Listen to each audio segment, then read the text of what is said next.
There's that sound. It's been missing, Edward. Mother's milk. Mm-hmm. Very nice. Very nice. Welcome home. It's good to be back.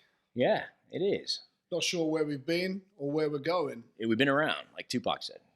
Get around. Round, get around. I get around. Beach Boys said that. And then there was some sort of connection there in the metaverse. The Beach Boys and Tupac? Uh-huh. So it's all connected. All right, so Super Bowl prop bet, right? I was like, there's totally going to be a Tupac hologram. On the roof. I know. I didn't know that at the time. I thought that was like Dr. Dre on the roof, but that was Tupac on the roof of the dome. Was it, or was it a hologram? A hologram of Tupac, but that's what the bet was. I think you could have bet that the real Tupac had been living on an island for 25 years and was going to come back for the halftime show. What a play that would have been. I'm going to fake my death in 1996 and wait for the Super Bowl to come to LA when the Rams, who are the LA Rams after they were the St. Louis Rams, after they were the LA Rams, then I'm going to come back. That is a long play, long-term goal setting. Yeah.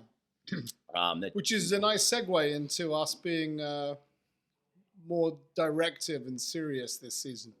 This season, you know, if you're going back to the drawing board, reflecting on our previous work, all of which I love, except for like the first fantastic 2.5 episodes. We kind of hit our stride in episode 3, I think. But yeah, we needed to dial it in, Eddie. What does that mean? It means that we can't just do this to entertain ourselves. I thought that was the goal, to get all the stories out of our head before we can't remember them, so our children's children could listen to it. Yeah, but towards the end, I started telling the same stories that I'd already told. Redundant. Makes me feel older because I didn't remember older. Telling it the first time. Everyone's older. Yeah, but I don't want to think about myself as being old. No way. So what's the game plan season 2? So I think we'll still entertain ourselves. Okay, good. Check. But I think we should provide value to any of our 3 listeners. My mom, your mom, Mike LaFeld. Whiskey Roy. Pluggy listens. Shout out to Pluggy. All right. I think he did once or twice. Nice. Hey, listen, Mark. Mike, who? Huh? Tom? Mike. The market will always reward the value you give to it. We need to give some more value then. Okay. You've had a pretty decent run in your career over the last couple decades, right? Till my knees got bad. Yeah. Well, your knees got bad. Remember, we were at where is that? Fontainebleau. I think it was about Arrowhead when we got out of the car at 10 a.m. and I decided, even though I just had knee surgery, to get out of the car that I'd been squashed into for about an hour. Within 10 seconds, I got out of the car and sorry, got a little notification here, but it's all good. It's all good. I got out of the car and decided I would try and punt a football as far as I could. That's right. And then that's right. My knee was back to square one again. I don't know. What was your point? Fontainebleau? Well, because that was when we were doing the charity volleyball tournament. Fontainebleau? Our team was called Tom Selleck's Mustache. Yep. I was the only one who had a mustache. Yep. I was the coach of the team. We all had T-shirts. We all had T-shirts. I still have the T-shirt. It's a great T-shirt. Yep. Great T-shirt. It's almost as good a T-shirt as this one right here, Tom Brady.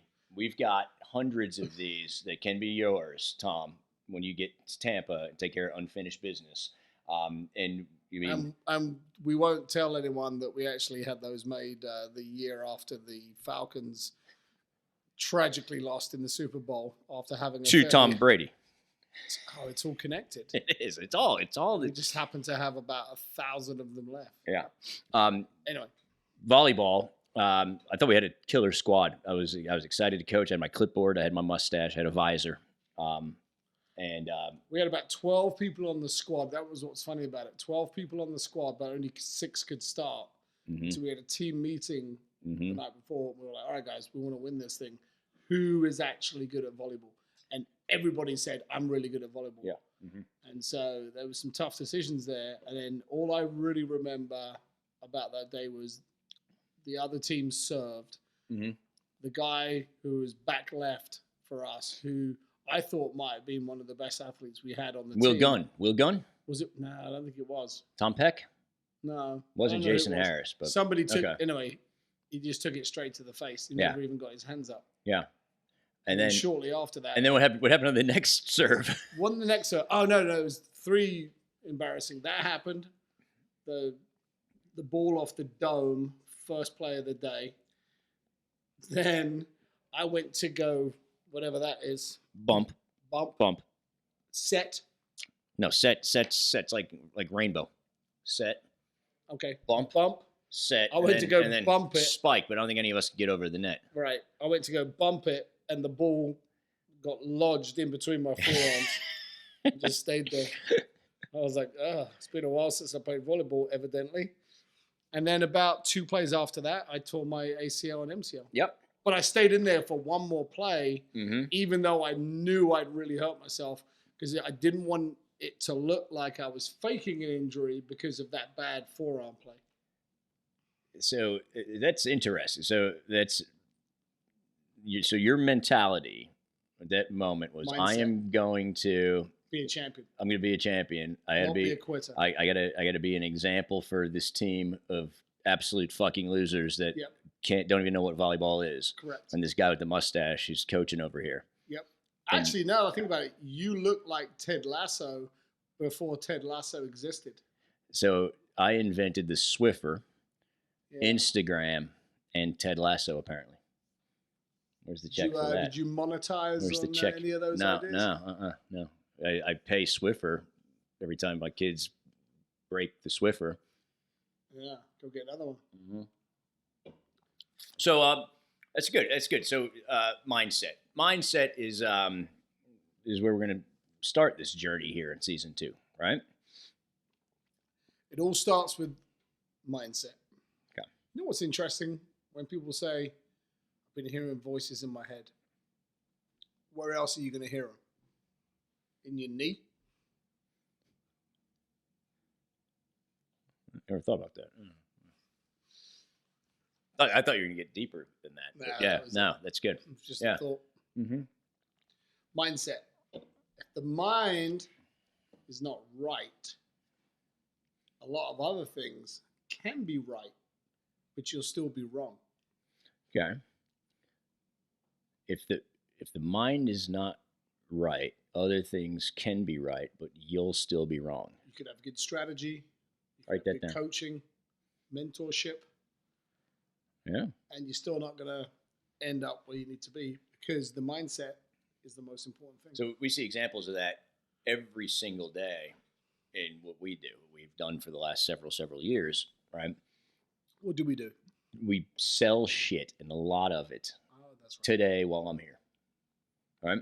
Okay. But how many times have you seen 2 people go to the same place selling the same product for the same price and get drastically different results? Every day. Yeah. Why? Mindset. Okay. So what's a winning mindset? We didn't win in volleyball. What is a winning mindset? If we're talking, when we started this, it was to tell stories so that someday our kids would think that we were funny and cool. Mm-hmm. We've got other knowledge in our heads that I imagine would be of more value to those kids than thinking that we were funny and cool. I actually got a bit of a passionate conversation with my father a couple years back, probably about 2 years ago now. He climbed the course. He started working at General Motors in college, assembly line, all like 30 plus years, dealt with all the politics, all the BS, did really well for himself. And you know a lot of shit that you've never fucking taught us. You got a lot of stories, a lot of lessons in that head of yours that you haven't shared with me, my brother, my 2 sisters. Where is that shit? So maybe that's what we can do now for the next generation. Dump the knowledge in our head before we're dead. There we go. All right. That's the mission. All right. So this is what I think about when I think about mindset from personal experience. from the age of birth, which I'm not sure is an age, it's a day, to about the age of 24, my goal in life was to have fun. That was my main thing, was a priority. So maybe we're going to talk about priorities. So when it was time to do my homework, it wasn't necessarily fun, so I wanted to do something else that was fun. Yep. Okay, schoolwork was never a priority for me. And, you know, my grades were okay, but they could have been better. It wasn't based on my intelligence, or it was just a lack of application, because it wasn't a priority. When I graduated college, my goal was still to have a lot of fun from the age of 22 to 24 and a half, let's say. Okay. And so all the decisions I made were based on, I want to have fun first and then worry about everything else afterwards. So when I was a golf pro, if I knew I had to be at the pro shop ready to go at 7 a.m., however, my friends were going out the night before and then wanted to go to a nightclub after that, what do you think I did, mate? Well, fun would tell me that you went out the night before, then went to the nightclub. And I'm in the nightclub at 2:30, wondering why I'm a little off my game the next day. But anyway, for me, at the age of 25 was when I decided that, you know what, doing well in your career, being successful, whatever that word means, if you can do that, then it makes all other parts of your life great. And that's when I got my mindset right to where I made it my priority to be successful in my career. So, and if I could have some fun as well, that was great. That was a bonus. Let me ask you, so you were 24 and a half, almost 25. Your career became a priority. The priority. Did you have a career at that moment? No. Okay. So that's where people fuck up. The most important thing. Exactly. Right. It's like, because you can get into, there's lots of great opportunities out there. Sure. But if your mindset ain't right, you know, there's lots of gyms out there. They kind of all do the same thing. And lots of people get amazing results by utilizing that gym. Yep. Other people, same gym, wrong mindset, no results. It all happens here. It happens here first, right? Like the pen. If I want to throw this pen at you, I think about it before I throw the pen at you. I don't want to. Everything happens twice. Happens up here first, and then in reality. Yep. Anything. The Wright brothers thinking that they could get a plane to fly. The Taj Mahal, been there. Beautiful place. One of the 7 wonders of the world, mate. I've heard. You know, 8th wonder of the world? Maybe. Andre the Giant. Oh, really? Yeah. That's what Vince McMahon taught me when I was growing up. But anyway, at one point, the Taj Mahal was just a thought in the king's head. And then maybe he put some pen to paper, you know. Maybe they didn't have paper back then, or whatever it was. Papyrus. Like a leaf or something.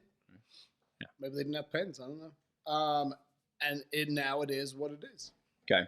So your career, everything. Priorities. Happens twice. Okay, so priorities. So we're talking about mindset. First thing is I got to get my priorities straight. What's important to me? Yep. Right? A wise man once told me, he was probably repeating words that had been told to him, that you'll start doing well when your days become more important than your nights. That's kind of what we're talking about for someone starting their career and transitioning from college or whatever the hell it was, right? Okay. By the way, college. What are your thoughts on college? Other than a thoroughly good time. A spectacularly good time. And that's really the main point of it, right? I think the main point of college is to learn how to fend for yourself. Yeah, do your own laundry. I think that's the main point of it. Get up when your alarm goes off without mommy and dad. Yeah, like I learned more working next to Frank for 4.5 years at Italian Delight than I learned in 4.5 years of college classes. And they happened to be happening at the same time, so I had a great college education, but it wasn't what I paid for. It was what Frank paid me for. Yeah. So I think that there is a period of time that's very important when it comes to the development of the brain of the individual. And typically it's those college years. But college itself, especially as it is now, I was probably the last one out. I graduated college with $200 of debt, and it was because I used my credit card at the bar on graduation night and didn't even realize I used my credit card. And so I lost it. I was like, where's my card? So I called and said, we have a $200 tab from Brothers Bar and Grill in Lawrence, Kansas 2 nights ago. It's like, oh, that was me. So but that was it. That was my only college debt was $200, right? My little sister, 7 years difference, graduated from the same school, same degree, 7 years later. Like, I don't even know what the numbers are, but a ridiculous amount of student debt. So I think I was like the last one out before all this shit went crazy with college tuition and student loans and all that. And so college, fuck it. Like unless you're studying for some specific trade. Yeah, sure. If you want to be a doctor. Yeah, if I'm being an engineer. Yeah, but I was in the school of journalism because I was in the school of business and I didn't like the math. And I was like, all right, well, there's a lot of group work and beer drinking in the school of journalism. I think I'm going to do that, right? If that's your mentality, don't go to college. Work in a damn restaurant. Yeah, well, it's interesting. One of my buddies went to UGA in Athens and did 4 years of Spanish. Okay. And, I think UGA is probably like, I don't know, 70 grand a year now if you don't get the Hope Scholarship.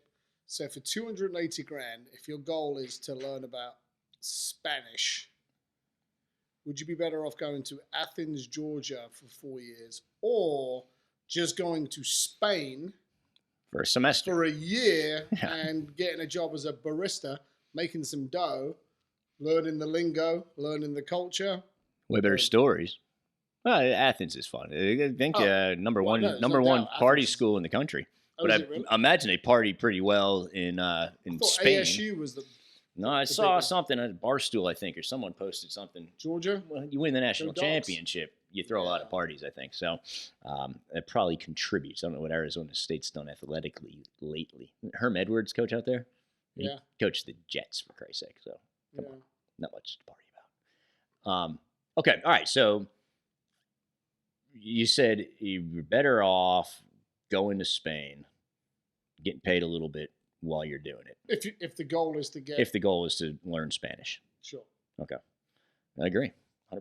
And if you know what you want to do coming out of high school, unless you're in a specialized field where the certification is required, if you're like, I want to do this, you'd be better off just getting experience doing that, getting paid, not going into debt. But then you'd miss out on, some of the good times. So I don't think it's a good or a bad thing. I just think that people need to pause and think about it and figure out what the goal is. Well, I was impressed. I met this girl on Zoom today, interviewing. She was interviewing for a job. And she said that, she wants to work for a little while, and then she wants to go back and get her master's. And I said, why? Why do you want to get your master's? Is it because you had a advisor tell you should get your master's, or do you truly want to get your master's? And she truly wants to continue. She loves school, loves learning. That's what they all say, though. She sounded all right, but the point is, I don't want to go get a real job. Oh, okay. Quite possibly. But the point is, if that is your passion, and she's a psychologist, she wants to be a psychologist, she's a psychology major, whatever. So hell yeah, if that's your passion, go for it. Understand it ain't going to pay very well. It's going to cost you a lot of money to go get your master's, right? But if it's going to ultimately take you where you want to be, then fantastic. Just make sure you talk to someone who's done it already and make sure that it's going to take you where you want to go. Otherwise, you will it make you a master? 10,000 hours make you a master, right? Yep. So that's what they say. 10,000 hours of doing something makes you a master at that. Of concentrated practice. Okay. So talk about the 10,000 hours. A lot of people put in a couple hundred, or they put in 1,000. Very few people put in 10,000 doing anything. Sure. Which is why it's hard. So what happens then? What happens when it gets hard? When whatever it is, whatever that chosen path of mastery becomes challenging, then what if we're talking about mindset?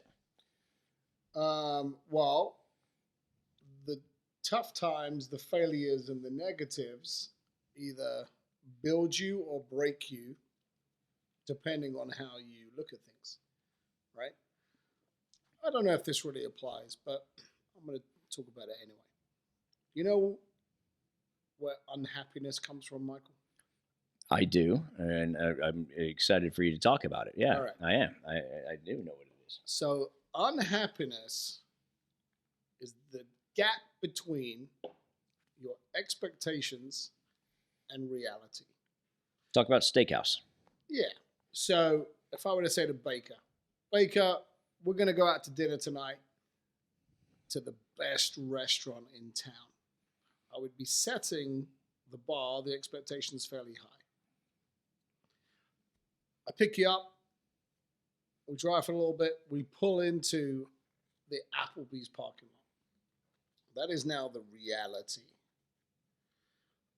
Expectation, reality. I've now caused this much unhappiness in your mind. Has nothing to do with Applebee's. Applebee's is a fine establishment. Fine establishment. Yeah, like being good in the neighborhood or whatever, right? Date night. Oh, yeah. Yeah. Fancy, like. Yep. Yep. If I'd have just said, hey, let's go grab something to eat, swing into Applebee's, there you go, no expectation. This is the reality. Oh, they got some good spring rolls or whatever. I haven't been to Applebee's in about 15 years, but I remember it being decent. Frank, other than Italian Delight, Applebee's is the only place that Frank will eat. He likes their steak. Right. Frank knows. Yeah, I trust him with my life. So that's it. So anyway, so that's it. If you can complete the circle there. So anyone who's got the right mindset knows that failure is the highway to success. You know, it's like if you're in sales, let's just say the number is 11,412 people are going to say no to you, and then you're going to hit your goals. If you just knew the number, well, the no's would just be one step closer to your goal. That's it. Okay. So people talk about, the mindset difference between generations. Well, every generation thinks that the next generation is softer. Sure. And they're wrong. Mm-hmm. Right? Every generation brings its own magic and strength and whatever. But if you think about the greatest generation who were in World War II, relatively speaking, everybody was soft after that. Yeah.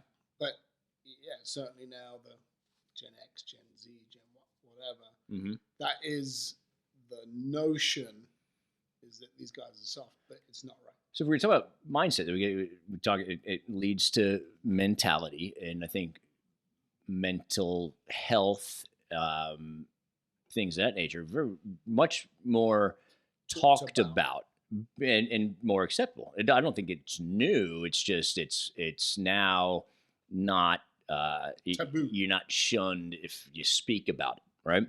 So I went through. So when I moved from New York to Kansas City. By the way, speaking of taboo, people getting Botox used to be taboo, but now if someone says they're doing they have parties, they have Botox parties. Yeah, now if somebody says that they're doing it, nobody even raises an eyebrow. Have you Botoxed?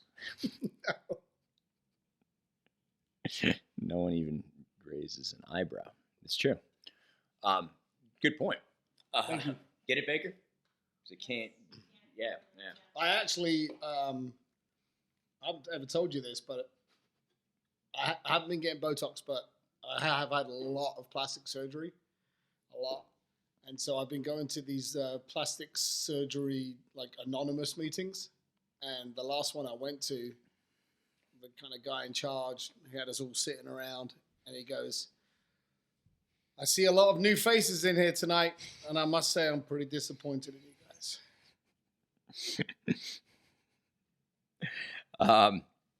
The hell were we fucking talking about? Mental health, awareness of mental health, right?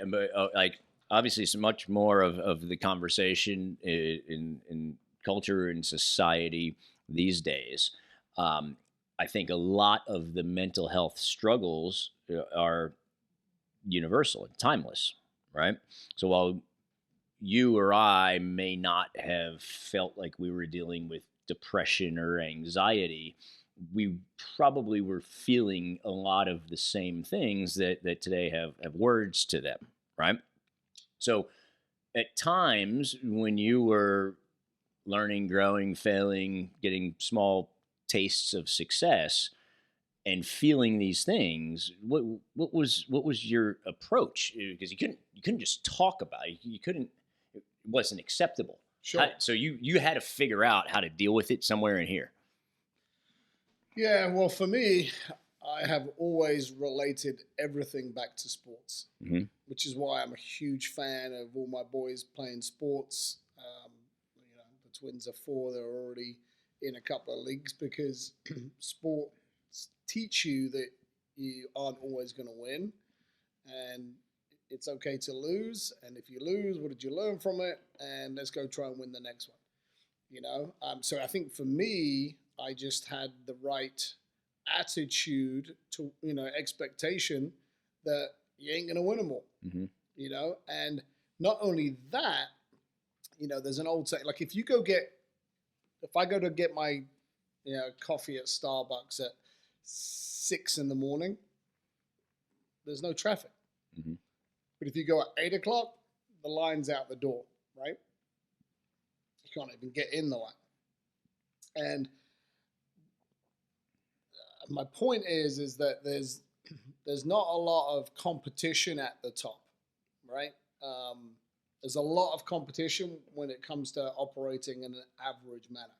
So the average person is going to lose their attitude and probably have the wrong mindset when it comes to failure and rejection and all of that stuff. So if you can wrap your head around that,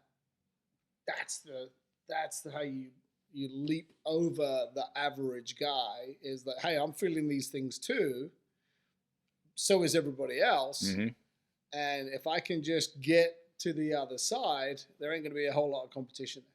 Does that make sense? Yeah, it does. It does. And I think so it's tough when you're in a place of darkness, Sure. I think I've been there probably only twice in my life, which in hindsight now was depression, whatever that would be called these days, where it was wake up miserable, go about whatever your Go through the duties of the day are. If you have a fucking break, you just lay down and try to go to sleep and make it go away, and then you just fucking get up and do it again, right? And in that moment, I'm not thinking about toughness. I'm not thinking about beating anybody. I'm thinking about not beating the shit out of myself, right? And I think so. There's something there that is a great area of opportunity, I think, to help people start to move forward and keep going and realize that there's a hell of a lot more inside of you than you're giving yourself credit for, Yeah. So there's strength in numbers. And I think when people are down and depressed and in that place, it's very easy to think, oh, I'm the only person feeling this, dealing with this, whatever the case may be. And if everyone was very being honest, speaking from personal, it was very much victim. I was. This is happening to me. This is happening to me, and I'm the only one who's got this shit on their plate right now. Yeah. So a good mindset to have, which I love, is that things don't happen to you; they happen for you.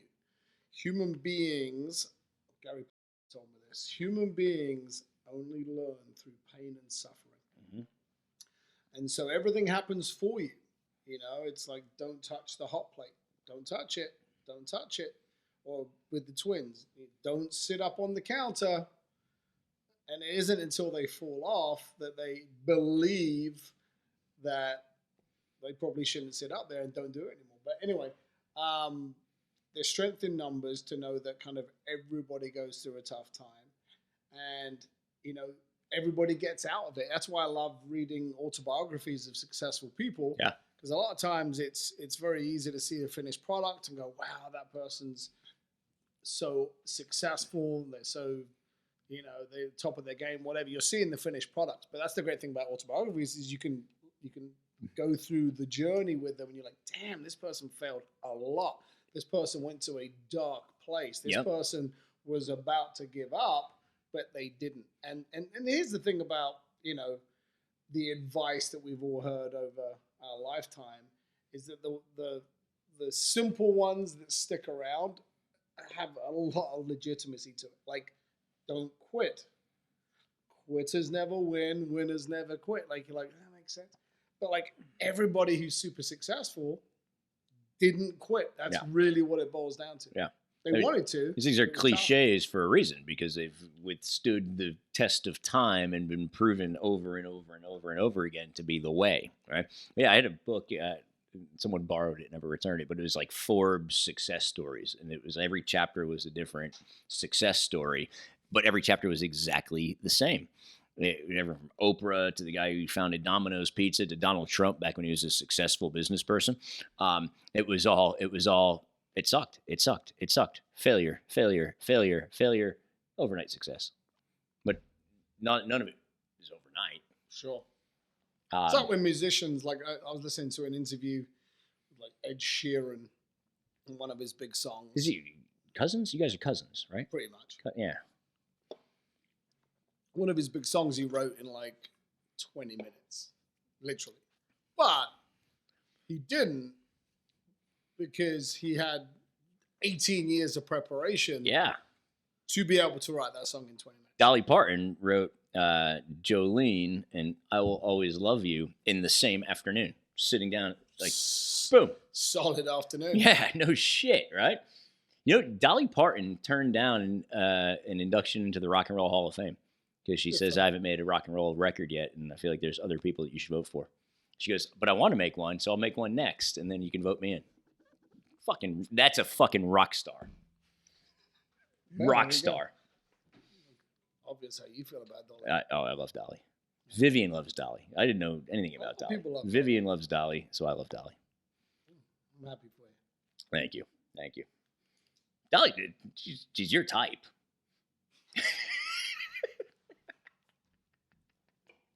I like country music. Yeah, exactly. You turned me on to country music.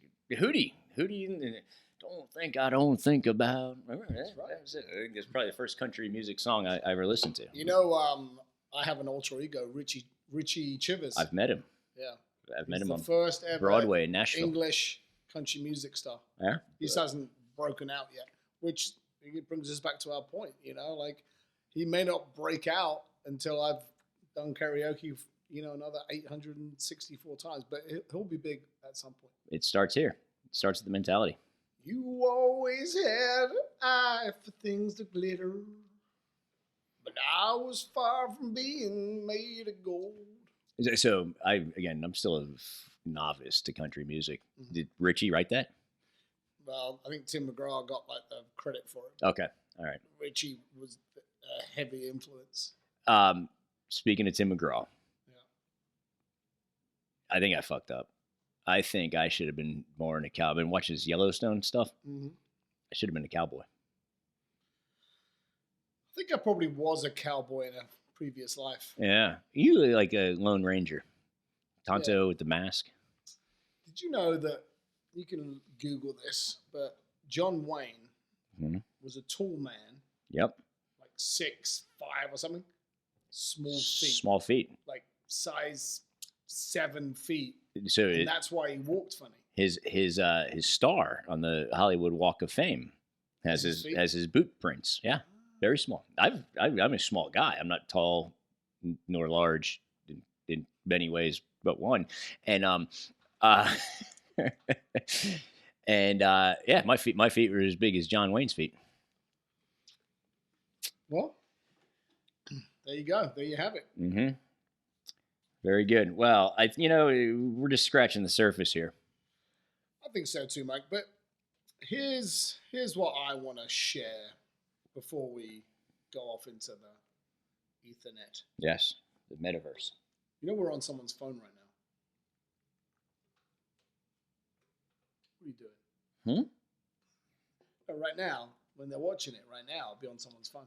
Oh, yeah. This technology. Yeah. Here's what it all boils down to.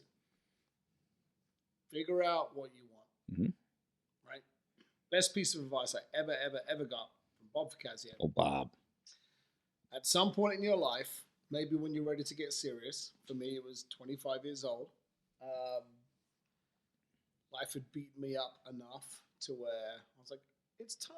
I don't like the way I'm living You're right sick now. and tired of being sick and tired. That's what drives change. Yep. Yeah. The pain had gotten to the point where I'm like, it's time to use your brain and whatever, talents you may or may not have. So at some point, you have to sit down in a quiet room with no distractions, with a pen and a piece of paper, and your favorite beverage. Natural light. You have to ask yourself, what do I want out of life? And here's the trick to it. It's what you want. A lot of people do what their parents want them to do. Or what the guidance counselor recommended them to do. Yeah. What do you want? Yeah. I mean, there's lots of different ways to be successful, right? And whatever that word means. It means different things. Yeah. Mother Teresa was extremely successful. I think she probably had about 8 possessions to her name. Yep. All right. So what do I want? And really go granular with it. And then you've got to write it down. It's as if you're the director and the leading actor in your own movie. How do I want this movie to end? Write down what you want. If you want to take care of your family, write it down. If you want to start a charity, write it down. If you like fast cars, great. If you want property with lots of acreage and some horses running around, that's great. Yippee-ki-yay, mother. Yeah. What do I want? Do you want to retire early? Do you want to, have a closet with 100 pairs of designer shoes? Do you want to get your mom a new kitchen? Right? Write down what you want. Then you have to be realistic. Based on your list, you have to find a vehicle that, if you are successful at your thing, can get you what you want. And so there's, unfortunately, or fortunately, however you want to look at it, there's a lot of jobs out there where no matter how good you are at the job, there's limited growth potential, there's limited opportunity, and you hear people all the time saying that they got capped out, the glass ceiling, there was just nowhere to go. So the analogy there is, you could pedal really, really fast on a stationary bike, faster than anyone's ever pedaled before, break all the records, and you still don't go anywhere. So you've got to find the right vehicle.